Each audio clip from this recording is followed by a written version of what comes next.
Alright, so today we're talking about finger rolling whilst playing arpeggios, and especially with distortion to avoid spill over different strings.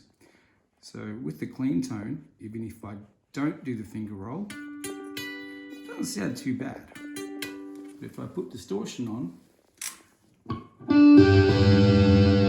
suddenly I've got, the D, G and B notes ringing over each other. So what I want to do is I want to roll this index finger.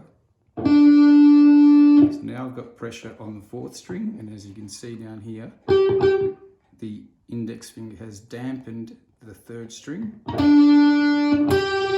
Now the pressure is toward the middle of this knuckle here, and hence I've dampened the fourth string. And now I'm going to lift the third string up a little bit, and I get the second string. So it's that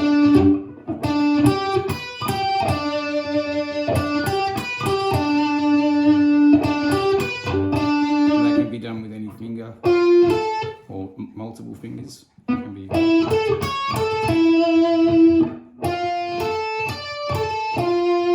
so it's likened to using a keyboard on your computer. So when you type the word "the," you wouldn't hold down the T, then hold down the H, and then hold down the E.